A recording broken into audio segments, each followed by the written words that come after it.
कि अभी NH-44 का जैसे काम शुरू होने वाला है, कंपनी से अपनी लेबर्स यहाँ लेके आएगी, तो जो नेता जो हैं वो सिर्फ अपने जेब भरते आना हैं। पड़ेगा।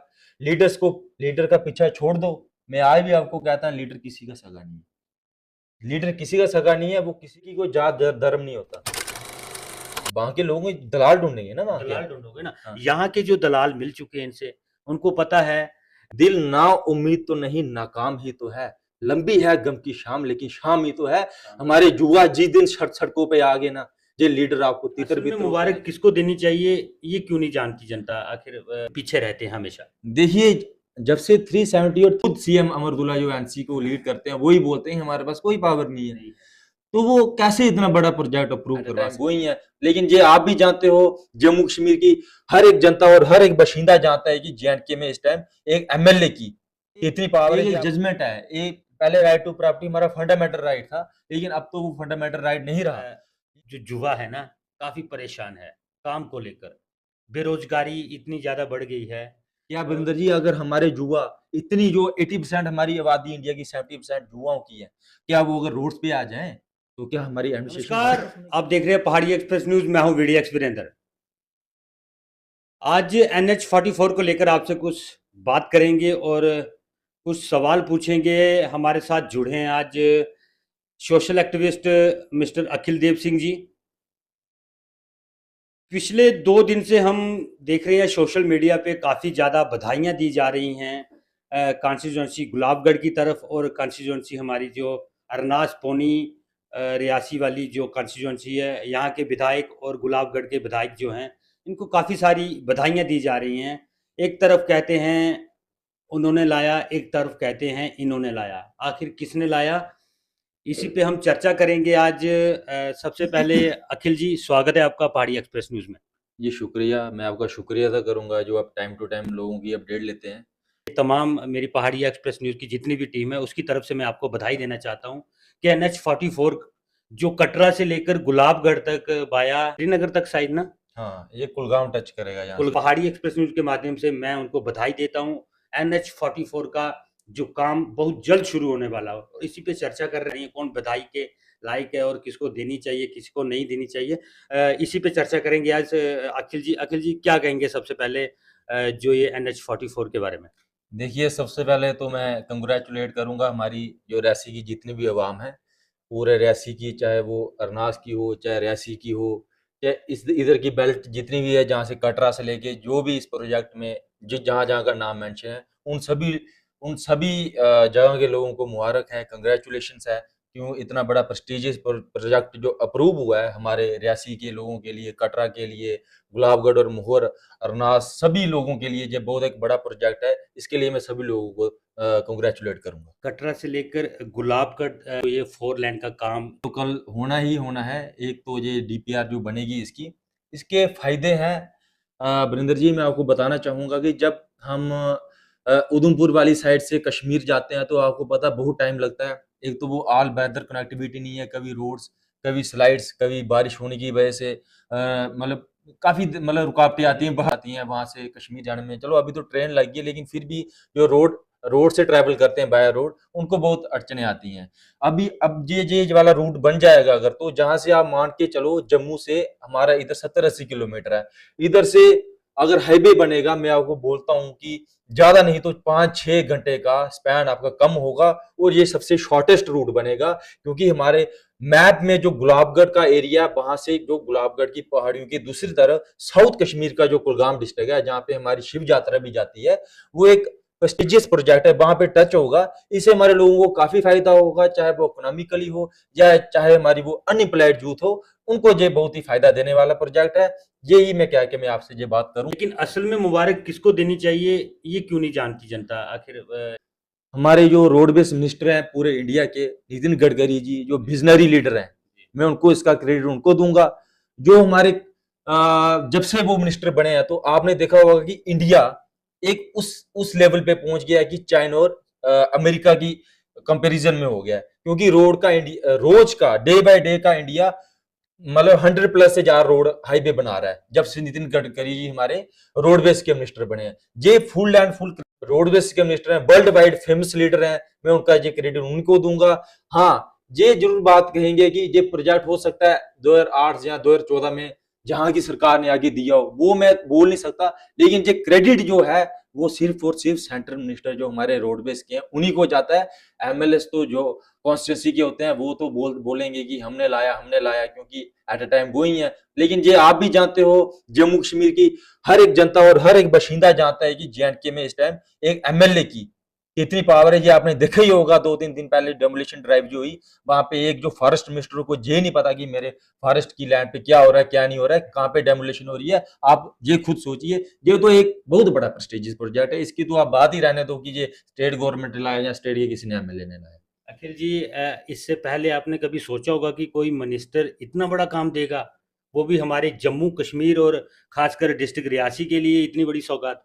देखिए, मैं एक बात जरूर बोलूंगा, जो रियोरी अनंतनाग के जो एमपी है मियां अल्ताफ अहमद लारवी जी, उन्होंने, मैंने एक बार देखा था कि लोकसभा में उन्होंने इस बात पे चर्चा करी थी कि ये शॉर्टेस्ट रूट है, जो सच, हम हमेशा सच की आवाज उठाते हैं एज ए सोशल एक्टिविस्ट, हम उसी की बात करेंगे। मियां अल्ताफ अहमद लारवी जी ने एक बात ये उठाई थी, क्योंकि उनका मुझे लगता है कि शायद कुलगाम से उस वाली साइड से उनकी कॉन्स्टिट्यूंसी भी टच करती होगी, जो जहां से वो एमपी जीते हुए हैं। उनका मैं ये जरूर बोलूंगा, उन्होंने एक दो बार ये आवाज उठाई, बाकी मैं किसी को नहीं सोचता कि किसने ये आवाज उठाई भी होगी। हाँ, कटरा माता वैष्णो देवी जो हमारा पवित्र स्थान है, उसको उसको नजर रखते हुए, और जो एक आपको पता है कि हर साल एनुअली हमारी जो यात्रा कोलसरनाग यात्रा चलती है, उसको मद्देनजर रखते हुए ये दो जो हमारे पवित्र स्थान है, इनको भी देखते हुए जो एक्सप्रेस वे हमारा दिल्ली कटरा और जो हमारा आ रहा है अभी, उसको आगे कंटिन्यूसली उसी को आगे बढ़ा के जे आगे बढ़ा रहे हैं। बाकी कोई बोलेगा तो उसको तुम्हें हम मानते नहीं है, क्योंकि जो सच्चाई है वो काफी सच्चाई है। काफी का माहौर वाली साइड में जो हम बता दें आपको, जो कौसर नाग की यात्रा हर साल यहाँ से जाती है और दिन अब देखिए, आप कटरा से जब भी निकलेंगे तो हजारों की तादाद में ट्रक्स लगे रहते हैं, क्योंकि वो ट्रक्स एक साइड से कश्मीर की तरफ जाते हैं, और कश्मीर से जो भी सप्लाई लेके आउट ऑफ स्टेट्स जाते हैं, जो आउट ऑफ स्टेट्स वाले ट्रक्स इधर आते हैं।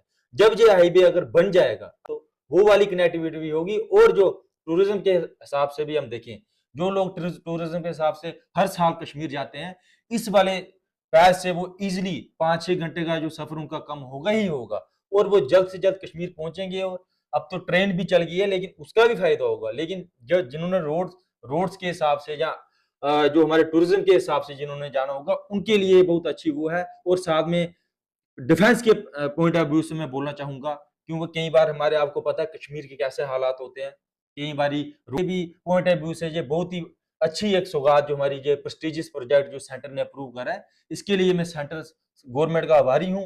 हमारा आपको पता ही है कि अरनास भी बैकवर्ड एरिया में ही आता है, हम रूरल बैकवर्ड एरिया के रेजिडेंट्स लोग हैं जहाँ के। आप जहाँ से पीछे चले जाइए, ठाकराकोट चले जाइए, जीज बगली, मोहर, गुलाबगढ़, चसाना, कोई भी एरिया देख लीजिए, दरमाड़ी देख लीजिए, ये बैकवर्ड एरिया है। जब यहाँ से हाईवे निकलेगी तो छोटे मोटे रोड भी उसके साथ भी कनेक्ट होंगे, जो छोटे छोटे रोड्स होते हैं, जो लिंक्स रोड होते हैं, क्योंकि जब हाईवे बनती है तो वहां पे मशीनरीज लेने के लिए भी एक्स्ट्रा रोड्स चाहिए होते हैं। जब आपने देखा ही होगा कि हमारा जब जैसे प्रोजेक्ट, ये वर्ल्ड हाइस्ट ब्रिज का जो प्रोजेक्ट आया था, सलाल वाली रोड को कितना टाइम एक ग्रिफ बीआरओ एक पहाड़ी को तोड़ने भी 4-4 महीने लगाती थी। आज ले, आज भी वो इनकम्प्लीट हैं देखिए, लेकिन काफी सारे। लेकिन है इनकम्प्लीट, मैं वो नहीं बोलूंगा, लेकिन जब वो कंपनीज आई, प्राइवेट कंपनीज आई, उन्होंने अपनी मशीनरी दी, क्योंकि वो अपनी मशीनरी देके उनको अपनी जो टेक्निकल उनको काम जो वहां पे चाहिए था, इंफ्रास्ट्रक्चर जो भी जरूरत थी, वो उन्होंने उसी रोड से लाना था। तो वो उन्होंने अपनी मशीनरी देके, जो रोड हो सकता है आज भी नहीं बना होता, उन कंपनीज की वजह से बना। ये तो गरीब बनाती रहती है, आपको पता है 20-20 साल से ये चल रही थी, तो आगे भी इनकी मशीनरीज कितनी है आपको सब पता है। अगर उन जैसे वो बैकवर्ड एरिया के लोग हैं, जब जैसे ये रोड से निकलेंगे, वहां पे उनको भी हेल्प होगी, उनकी जमीन से या उनकी कुछ भी लैंड उसके प्रोजेक्ट में आएंगी तो उनको इकोनॉमिकली फायदा होगा। टूरिज्म के पर्सपेक्टिव से भी आप देखें, अनएक्सप्लोर्ड हमारे जो एरियाज हैं, गुलाबगढ़ में आप चली जाइए पीछे, आप दगड़ाब चली जाइए, गुलाबगढ़ में भी ऐसे ऐसे प्लेसेस हैं जो अभी तक अनएक्सप्लोर्ड है, क्योंकि वहां पे रोड्स नहीं है। जब जब जहां जहां हिस्ट्री का दस्तूर है, हिस्ट्री बोलती है कि जहां जहां रोड्स होंगी वहां वहां डेवलपमेंट होगी, जहां जहां रोड्स जाएंगी वहां वहां डेवलपमेंट होगी। और जब ये बड़ा प्रोजेक्ट वहां से निकलेगा, तो टूरिज्म के हिसाब से भी, इकोनॉमिकली के हिसाब से भी, और अनएम्प्लॉयमेंट के हिसाब से भी बड़े सारे पैरामीटर्स टच होंगे, और ये सभी को हेल्प करेंगे। जी, आप ये भी जानते होंगे, जब ये NH-44 का जब ये काम शुरू होगा, कई सारी लोगों की ज़मीनें मारी जाएँगी, कई सारे गरीब लोगों का नुकसान भी होगा। उसको आप कैसे देखते हैं सबसे पहले? देखिए, जब भी बड़े बड़े प्रोजेक्ट्स के काम लगते हैं तो आपको पता है मकान या किसी की भी लैंड बीच में आती है तो उसके लिए गवर्नमेंट ने, अगर किसी का 1 रुपया बनता है तो उसको गवर्नमेंट 10 रुपए देती है। क्यों? गवर्नमेंट की तरफ से मुआवजा मिलना हाँ, जाएगा, है वो ना? मिलता है क्योंकि ये एक जजमेंट है। पहले राइट टू प्रॉपर्टी हमारा फंडामेंटल राइट था, लेकिन अब तो वो फंडामेंटल राइट नहीं रहा। ये एक प्रोविजन है कि अगर आपकी जमीन या लैंड, मकान कुछ भी इस प्रोजेक्ट में या किसी भी प्रोजेक्ट में आता है, तो गवर्नमेंट उसको 1 के बजाय 10 रुपए देती है, क्योंकि वो उसकी रेजिडेंशियल प्लेस थी, वो जहाँ से बचपन से वो रह रहा था। उसको उस घर से निकाला जाएगा तो उसको उस हिसाब से फंड किया जाता है कि जी, वो एक यहाँ पे रोकना चाहूँगा, अगर वो वहाँ से नहीं निकलना चाहे, तो ज़बरदस्ती हो सकती है? देखिए, फिलहाल तो जब अभी तो इसका सर्वे नहीं हुआ है, लेकिन ज़बरदस्ती तो आप नहीं कर सकते किसी का। लेकिन अब पहले मैंने जैसे आपको बताया राइट अगर टू, कोई नहीं देना चाहे, बोला नहीं यहाँ से नहीं, यहाँ से ले जाओ, तो ऐसा हो सकता है? देखिए ये इंजीनियर्स के ऊपर डिपेंड है, वो अभी सर्वे कहाँ से निकालते हैं, ये उन पे डिपेंड है। लेकिन हाँ, राइट टू प्रॉपर्टी मैंने जैसे आपको पहले बोला, ये हमारा आपकी क्या राय है? फंडामेंटल राइट था, लेकिन अब वो नहीं है। अब इसको हम स्यू नहीं कर सकते या इसको हम परस्यूट नहीं कर सकते कोर्ट में, क्योंकि हमारा अभी फंडामेंटल राइट नहीं है, अब लीगल राइट रहा है। अब इसको सिर्फ हम अपना कंपनसेशन क्लेम कर सकते हैं। बाकी आप बोलोगे, अब जब इतने नेशनल प्रोजेक्ट्स में जब यहाँ पे नेशनल लेवल की बात हो, वहाँ पे अब जब लोगों के घर आते हैं, फिर उसको वो छोटे-मोटे वो नहीं देखते, फिर उनको अपने नेशनल लेवल पे सिक्योरिटी के पॉइंट ऑफ व्यू से भी सोचते हैं, और जो बड़े-बड़े प्रोजेक्ट्स होते हैं उसमें फिर वो जो छोटे-छोटे इश्यूज़ होते हैं उसको वो तो कर्व करते सैक्रिफाइस हैं। करना हाँ, पड़ेगा ना? सैक्रिफाइस तो करना पड़ता है, हाँ, कुछ पाने के लिए आपको कुछ खोना तो पड़ता ही है। हाँ। लेकिन जुआ है ना, काफ़ी परेशान है, काम को लेकर। युवाओं में भी रोज़गार मिलेगा युवाओं को? देखिए, आप भी जानते हैं वीरेंद्र जी, मैं भी जानता हूँ, जब तक हमारी ग्राउंड लेवल की लीडरशिप अच्छे तरीके से नहीं होगी, चाहे ऐसे-ऐसे 20 प्रोजेक्ट भी हो आ जाएँगे, लोगों को रोज़गार नहीं मिलेगा। ये आपने भी देखा है, आप भी न्यूज़ करते हैं, ये सभी ने देखा है, इधर कम कंपनीज़ नहीं आई हैं। आज भी इधर रनास में 3-4 कंपनीज़ काम कर रही हैं। आपको पता है कितने जुआ हमारे लोकल लगे? नहीं लगे, क्योंकि हमारे लोकल लीडर्स की तो ये नाकामयाबी है। उसी को लेकर हम जब भी किसी मंत्री, संतरी या फिर किसी सोशल एक्टिविस्ट से बात करते हैं और दूसरी तरफ बेरोज़गार युवा, तो क्या करेंगे वो? नशे की तरफ भागेंगे, काम नहीं मिलेगा तो। देखिए इसमें इसमें कसूरवार तो सरकार भी तो है। जैसे मैंने आपको पहले ही बोला कि ग्राउंड लेवल की जो लीडरशिप है, एज़ ए सोशल एक्टिविस्ट मैं आपको ये बोलूँगा कि जो हमारे युवाओं को उनको अपना एक फ्रंट बनाना पड़ेगा। जब ऐसे-ऐसे प्रोजेक्ट आते हैं तो आपको लड़ना पड़ता है अपने हक के लिए।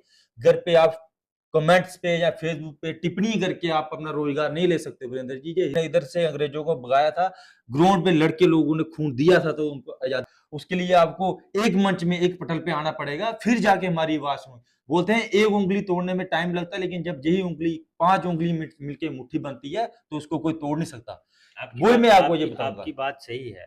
छोटी-सी कंपनी यहाँ पे आई है, सिल्ट साफ करने आई थी, आज उनको वो रेत का व्यापार कर रही है, करोड़ों में कमा रही है। युवा बेरोज़गार वैसे ही बेरोज़गार बैठे हैं, काम मिला नहीं, तो एकजुट कैसे होगी? कैसे एकता में बल होगा? देखिए, ये सबसे पहले नाकामयाबी तो हमारे लोकल्स लीडर्स की है, जो लीडर्स की। लूप होल्स हैं, ये उन्हीं की वजह से हैं। उन्होंने मीटिंग्स भी करी, रेट फिक्स भी हुए, लेकिन चलो रेट फिक्स तो किए, एट लीस्ट आप वहाँ की जनता को तो कुछ दिलवाते। जब भी बड़े-बड़े प्रोजेक्ट्स आते हैं, तो एक जो जहाँ पे प्रोजेक्ट आता है, जहाँ पे लॉस होता है कुछ, वहाँ के लोगों को कुछ ना कुछ दिया जाता है।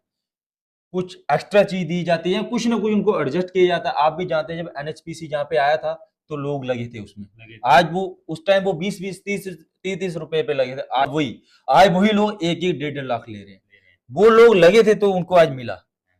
वो लोग लगे नहीं, थे। उनको रखा गया था तब वो लगे थे। हाँ, अगर कंपनी रख ही नहीं रही है, जैसे अभी NH44 का जैसे काम शुरू होने वाला है, कंपनीज़ अपनी लेबर्स यहाँ लेके आएगी, तो जो जो लोकल्स बेरोज़गार युवा है, उनको काम नहीं देगी, तो उनका कौन है रखवाला? कौन नेता जो हैं, वो सिर्फ़ अपने जेब भरते हैं। उनको क्या पड़ा है? उनको सिर्फ़ ये कितना सच है यहाँ? देखिए एज़ ए युवा मैं भी एक युवा हूँ। लीडर का पीछा छोड़ दो। मैं आज भी आपको कहता हूँ लीडर किसी का सगा नहीं है। वो अपने मतलब के लिए आपको यूज़ करेगा, जब तक आप उसके मतलब के होगे तो आपके साथ रहेगा।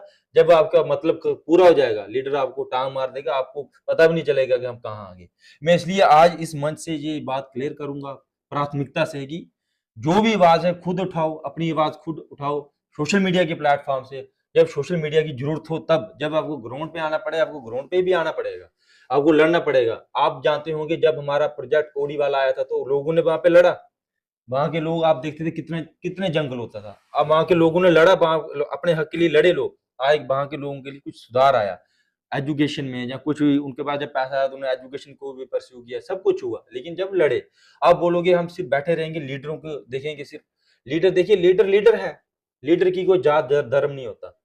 लीडर अपना काम करेगा, लीडर को जब मिलेगा वो करेगा। आपको भी पता है, हमको भी पता है, इधर कंपनीज आई हैं और भी आती रहेंगी। आप भी देख रहे हो, सच्चाई लोगों के सामने है, कितना क्या हो रहा है सबके सामने है। मैनिसी अखिल जी, रेट कहाँ पे है? आप क्या कहेंगे, सरकार को इस परियोजना पे कितनी तेजी से काम करना चाहिए? देखिए, मैं चाहता हूँ कि इसको जल्द से जल्द, मतलब मतलब पहले शुरू किया जाए जल्द से इनिशिएट, जल्द। ये तो प्रोसेस इनिशिएट हो चुका है। जब जिसकी डिटेल प्रोजेक्ट बोर्ड बनेगी, जब उसके बाद ये सर्विस होगा, इसके बाद सर्वे होगा, उसके बाद ये देखेंगे कि कहाँ-कहाँ से इनको सूटेबल है, कहाँ-कहाँ से इनको लगता है कि जहाँ से ये ईज़िली एक्सेस कर सकें, उस कनेक्टिविटी को, या उस एरिया को जहाँ से इनको टच करके लेना। हालाँकि इस प्रोजेक्ट में इन्होंने बड़े सारे एरियाज़ का नाम मेंशन किया, रेसी का किया। हम चाहते थे कि सलाल का भी होता, हमारे अरनास का भी होता, ठाकराकोट का भी होता, सारे एरिया धर्माड़ी का भी होता है। इन्होंने सिर्फ बताया कि ऐसे-ऐसे, अब सर्वे के हिसाब से पता चलेगा ये कहाँ से निकलता है।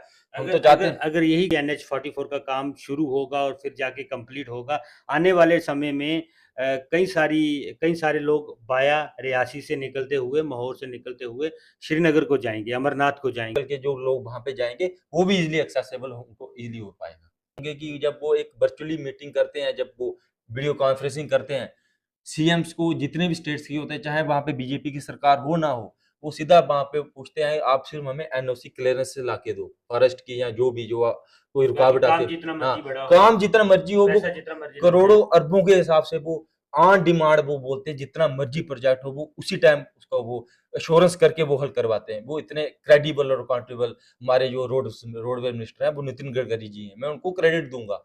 और ये जो सौगात है इस प्रोजेक्ट की, ये हमारे रियासी की जनता को तो है ही है, लेकिन पूरे भारतवर्ष के लोगों को है। जब वो हाईवे एक्सप्रेस वे से जब वो कटरा की तरफ आएँगे, एक तो दिल्ली से कटरा आपको 5-6 घंटे में पहुँचेंगे। जब आप वही लोग 3-4 घंटे में जब वो कश्मीर पहुँच जाएँगे, आपकी मान के चलो दिल्ली से कश्मीर की यात्रा बाय रोड्स भी आपकी 8-9 घंटे से ज़्यादा नहीं होगी, ज़्यादा से ज़्यादा 10 घंटे की। जहाँ पे जैसे दिल्ली से, राजस्थान से, साउथ से, या नॉर्थ ईस्टर्न कोई भी स्टेट से जब लोग यहाँ पे आएँगे, उनको ईज़िली कनेक्टिविटी होगी और ईज़िली उनको जहाँ से ईज़िली ये शॉर्टेस्ट रूट होगा। सीधा ईस्ट वाली साइड चले जाओगे, वेस्ट वाली साइड, तो उसको उस वाली साइड आपको राजौरी मिलेगा, इस वाली साइड आपको उधमपुर मिलेगा, और उस वाली साइड चले जाओगे तो 3-4 डिस्ट्रिक्ट से हमारा रियासी डिस्ट्रिक्ट टच होता है। जब आप गुलाबगढ़ की तरफ उस वाली साइड जाओगे तो हमारा गुलाबगढ़ रियासी डिस्ट्रिक्ट कश्मीर से भी टच होता है, जिसको हम साउथ कश्मीर बोलते हैं, कुलगाम डिस्ट्रिक्ट, राजौरी डिस्ट्रिक्ट से भी टच करता है। ये कई लोगों को नहीं पता है, क्योंकि लोग गए नहीं है गुलाबगढ़, हाँ, इस तरफ कम लोग जाते हैं। आप देखते होंगे ये ट्राइबल्स मैक्सिमम जहाँ से जाते हैं अपनी भेड़ बकरियां लेके। जब ये प्रोसेस इनिशिएट करती है सर्वे का, वो जल्द से जल्द करे, जिससे हमारे यूथ जो एक तो आप बोल रहे हैं जैसे नशे की तरफ जा रहा है, क्योंकि अनएम्प्लॉयमेंट बड़ी हो चुकी है। जे-एंड-के तो इस टाइम हमारे टॉप 2-3 स्टेट्स में आता है पूरे हाँ, पहले वर्ल्ड। हम सुनते थे सब खाली ये ग्राउंड ज़ीरो पे कुछ नहीं करते, सिर्फ़ बातें करते हैं और बंद कमरे के अंदर मीटिंग्स होती हैं। और आप क्या कहते हैं, ये सही है कि झूठ है? देखिए, ये बंद कमरे के अंदर मीटिंग्स होती हैं, तो इसी का नतीजा तो मैं आपको बता रहा हूँ। और नास में इतनी-इतनी कंपनीज़ आई, मुझे बताइए कौन से यूथ लगे? हमारे इतने गरीब ऑर्फन्स जिनके माँ-बाप नहीं, उनके बच्चे तक नहीं लगे। आप हमें बताइए, जैसे एज़ अ कंपनीज़ सोशल या एक्टिविस्ट हम आपको दिखे कभी नीचे? मैं तो अभी तो पढ़ाई कर रहा हूँ। हमने कभी कभी भी हमने ऑब्स्टेकल नहीं डाली। क्यों? ये नेशनल प्रोजेक्ट के हिसाब से काम है, सिल्ट हो रहा है। हम चाहते हैं कि ये डैम, क्योंकि सुनने में आया कि डैम को खतरा है, जिस सिल्ट की वजह से। हम चाहते देखो हैं ना सफाई हो। अखिल जी, अगर आप यहाँ से उठ के श्रीनगर जाते हो, जी, जी। आपको श्रीनगर के बारे में कुछ पता ही नहीं है, तो आप वहाँ पे जाके कैसे कब्ज़ा करोगे? वहाँ के लोगों को दलाल ढूँढेंगे ना वहाँ के दलाल हम। ढूँढोगे ना। हाँ। यहाँ के जो दलाल मिल चुके हैं इनसे, उनको पता है ये कंपनी से यहाँ आई है, इसने सिल्ट साफ करना है, लेकिन उसको चस्का डाल दिया इन्होंने रेत बेचने का, देखिए माइनिंग का। देखिए, मैं आपको लास्ट में यही बात कहूँगा, एक मैं शेर कह के मैं बात खत्म करूँगा। दिल ना उम्मीद तो नहीं, नाकाम ही तो है। लंबी है गम की शाम, लेकिन शाम ही तो है। हमारे युवा जिस दिन सड़कों पे आ गए ना, ये लीडर आपको तितर-बितर होते नज़र आएँगे, ये आपको देखेंगे नहीं, क्योंकि हमारी 70% पॉपुलेशन इंडिया में यूथ की है। जब युवाओं ने रेवोल्यूशन लाया, तो युवाओं ने लाया है, चाहे भगत सिंह हो, चाहे हमारे सुखदेव हों, या कोई भी हो, जिन्होंने आज़ादी दिलवाई। हमारे युवा ही थे, जब हमारे अंग्रेजों को जहाँ से भगा के खदेड़ा जहाँ से। और आज जब ये रेवोल्यूशन आएगा, तो हमारे युवा ही लाएँगे, युवाओं को रोडों पे आना पड़ेगा। देखिए, मैं आपको कहावत से खत्म करूँगा, चाहे शेर हो जाए हिरन, भागना तो पड़ेगा। अगर शेर भागेगा नहीं तो भूखा मर जाएगा, अगर हिरन नहीं भागेगा तो ही शिकार हो जाएगा। यूथ को मैं यही संदेश दूंगा, आपको रोडों पे आना पड़ेगा। जब जब ऐसी हम बंद कमरों में मीटिंग्स नहीं करेंगे, जो भी होगा लोगों के सामने होगा, मीडिया के सामने होगा, चारों आइस के सामने होगा, वो सभी के सामने होगा। किसी के साथ दगाबाजी और किसी के साथ बेइंसाफ नहीं होगा, जो भी होगा सामने होगा। यही बात करके वीरेंद्र जी मैं अपनी बात खत्म। शुक्रिया। ये थे सोशल एक्टिविस्ट आपके साथ, मैं वीडियो वीरेंद्र। शुभ रात्रि, शब्बा खैर।